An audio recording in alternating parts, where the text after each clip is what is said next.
नमस्कार, news bioscope में आपका स्वागत है। मैं हूं आपके साथ नवीन गुप्ता। कल का दिन झारखंड की सियासत में बेहद अहम रहा। मुख्यमंत्री हेमंत सोरेन के आवास पर ईडी की टीम ने पहुंचकर उनका बयान दर्ज किया। 7 घंटों तक मुख्यमंत्री हेमंत सोरेन से पूछताछ हुई है और पूछताछ के बाद हेमंत सोरेन जब बाहर आए, अपने समर्थकों से मिले, तो इस बात की चर्चा रही कि मुख्यमंत्री हेमंत सोरेन का जो बॉडी लैंग्वेज था, उससे ये प्रतीत हो रहा था कि मुख्यमंत्री हेमंत सोरेन इस पूछताछ के बाद भी उसी मजबूती के साथ खड़े हैं जिस तरीके से उन्होंने समर्थकों के बीच संदेश दिया है। हमारे साथ इस पूरे घटनाक्रम को हम समझेंगे। हमारे साथ सहयोगी करिश्मा जुड़ी हुई हैं।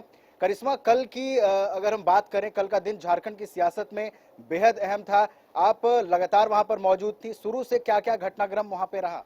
जी देखिए, कल का दिन झारखंड के लिहाज से काफी महत्वपूर्ण दिन था। ऐसा इसलिए क्योंकि मुख्यमंत्री हेमंत सोरेन से ईडी के अधिकारी पूछताछ करने के लिए मुख्यमंत्री सचिवालय पहुंचने वाले थे। लेकिन पूछताछ से पहले विधायक और मंत्रियों की बैठक मुख्यमंत्री हेमंत सोरेन के आवास में रखी गई थी और रणनीति को लेकर चर्चाएं हुई। कई विधायक, कई मंत्री मुख्यमंत्री हेमंत सोरेन के आवास लगभग 11 बजे पहुंचे, क्योंकि कहा जा रहा था कि 11 बजे के बाद मुख्यमंत्री हेमंत सोरेन के साथ एक महत्वपूर्ण चर्चा होनी है और उसमें रणनीति बनाई जाएगी कि अगर इफ बट का सिचुएशन आता है तो किस तरीके से उसे टैकल करना है और किस तरीके से आगे उसे फेस करना है। तो कह सकते हैं कि जब बैठक खत्म हुई और लगभग ये माना जा रहा था कि ईडी के अधिकारी मुख्यमंत्री सचिवालय लगभग 12 बजे या फिर 1 बजे तक पहुंचेंगे, और ऐसा ही हुआ। शार्प 1 बजे ईडी के अधिकारी मुख्यमंत्री हेमंत सोरेन के आवास पहुंचे। लगभग 8 से 9 गाड़ियां थी। स्कॉट करके अधिकारी जो है ईडी के, वो मुख्यमंत्री हेमंत सोरेन के आवास पहुंचे।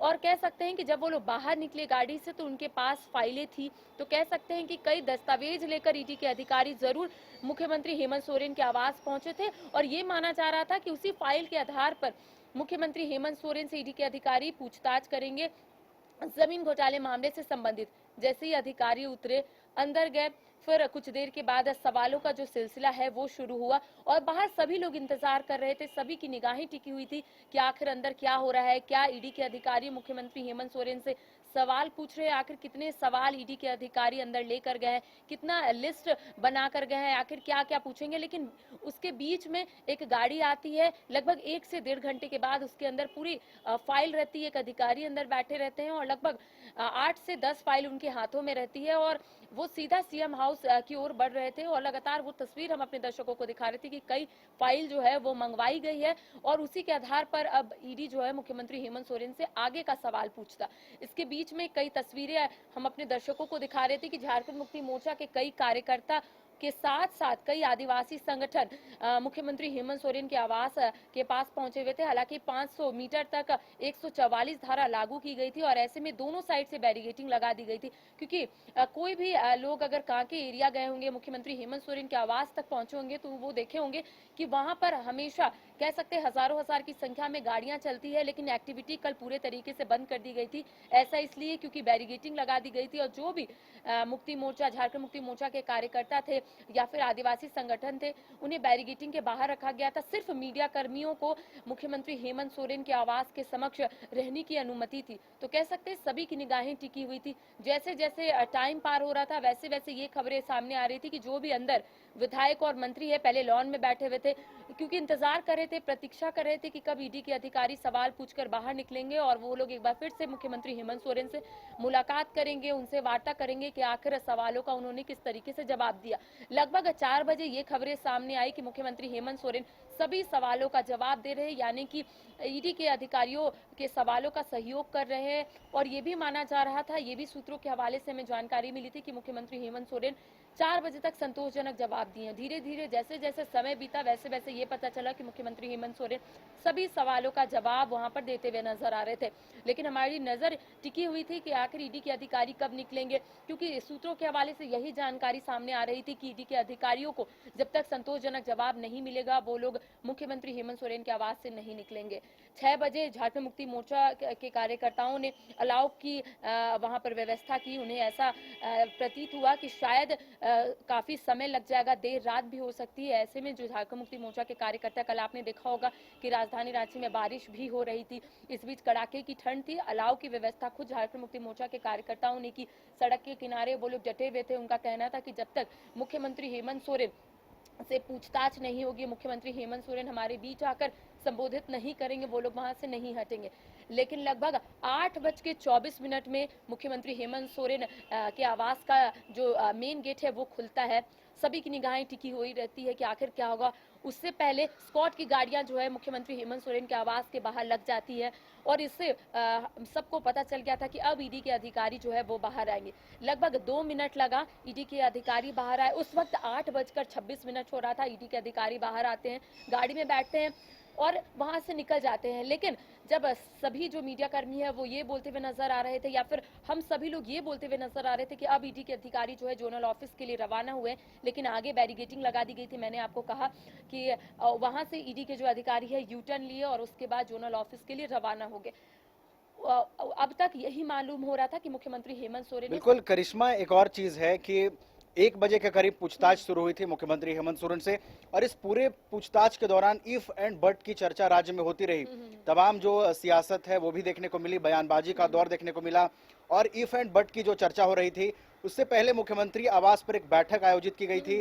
तमाम बैठक भी मौजूद थे और एक और अहम चीज है करिश्मा की, स्वास्थ्य मंत्री बन्ना गुप्ता ने भी बयान दिया था कि हम कभी झुके थे नहीं और ना कभी झुकेंगे।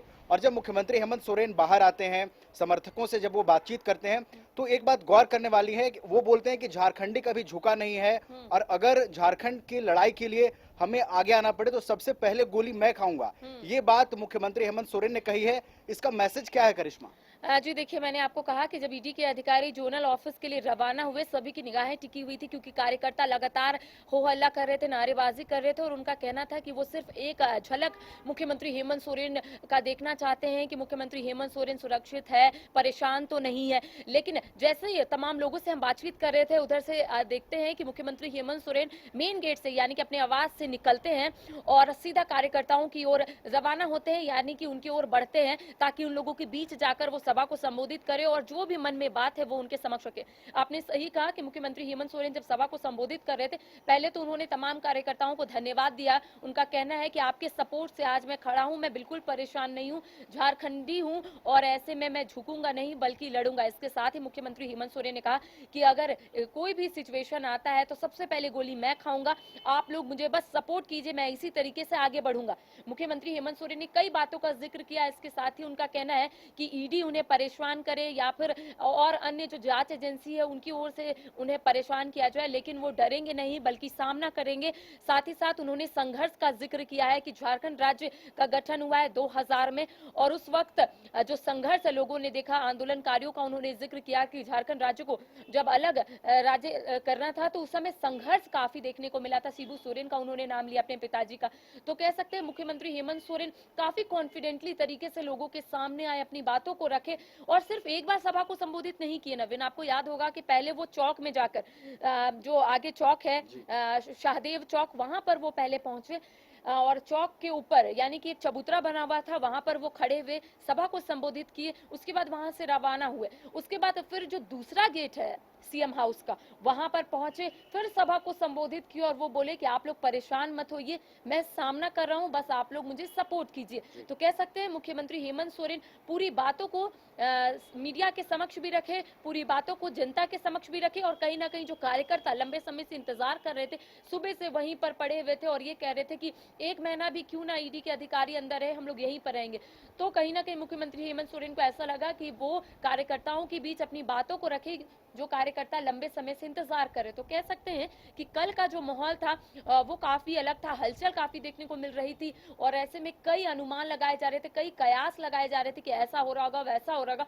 लेकिन मुख्यमंत्री हेमंत सोरेन बाहर आते, सभा को संबोधित करते, उसके बाद अंदर जाते, क्योंकि मैंने आपको पहले ही बताया कि अंदर ऑलरेडी मंत्री और विधायक मौजूद थे जो इंतजार कर रहे थे मुख्यमंत्री हेमंत सोरेन का कि कब ईडी के अधिकारी वापस जाएंगे सवाल पूछकर और वो मुख्यमंत्री से मुलाकात करेंगे। कल की तस्वीर भी लगातार वायरल हो रही थी जिसमें सभी विधायक और मंत्री मौजूद थे और मुख्यमंत्री हेमंत सोरेन भी मौजूद थे और विधायकों की ओर से सेल्फी भी ली गई थी। तो कह सकते हैं मुख्यमंत्री हेमंत सोरेन ने उसके बाद जरूर चर्चाएं की होंगी कि किस तरीके से अब आगे चलना है और किस तरीके से रणनीति के तहत तमाम कार्य करने हैं। बिल्कुल, तो तमाम तरह की रणनीतियां भी बनाई गई हैं। करिश्मा ने कल दिन भर की जो घटनाक्रम रही उसका जिक्र किया।